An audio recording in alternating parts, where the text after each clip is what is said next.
अस्सलाम वालेकुम। Doctor Fahimur Rahman, consultant physician, diabetologist and endocrinologist.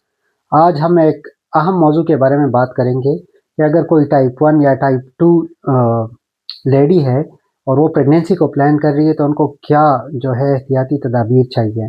सबसे पहले पेशेंट का जो है ग्लाइसेमिक कंट्रोल, वो कंट्रोल में होना चाहिए। वो पैरामीटर कौन-सा है? वो है HbA1c, जो कि प्रेगनेंसी से पहले 6.5 से कम होनी चाहिए। अगर ये 10 से ज़्यादा है तो प्रेगनेंसी को फ़ौरन मौखर करना चाहिए और ग्लाइसेमिक कंट्रोल के बारे में पेशेंट को अ, सोचना चाहिए। इसके अलावा पेशेंट अगर कोई ऐसी दवाइयाँ इस्तेमाल कर रहे हैं जो कि बच्चे को नुकसान दे सकती है, मसलन चिकनाई कम करने की दवाइयाँ हो गई या ब्लड प्रेशर की कुछ ख़ास दवाइयाँ हो गई, उनको फौरी तौर पर बंद कर देना चाहिए।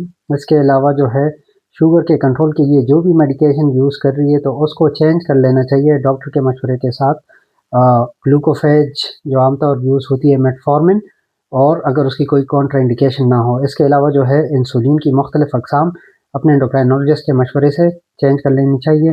रोज़ाना फोलिक एसिड 5 मिलीग्राम स्टार्ट कर लेनी चाहिए। इसके अलावा जो है आँखों का मुआयना और गुर्दों का मुआयना बहुत ज़्यादा ज़रूरी है, क्योंकि प्रेगनेंसी में ये कॉम्प्लिकेशन जो है वो वर्स हो जाती है, उनमें शिद्दत आ जाती है।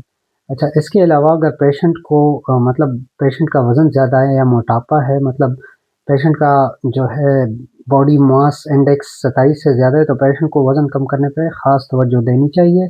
और इसके अलावा अपने डॉक्टर के मशवरे के साथ जो है रेगुलर चेकअप करना चाहिए।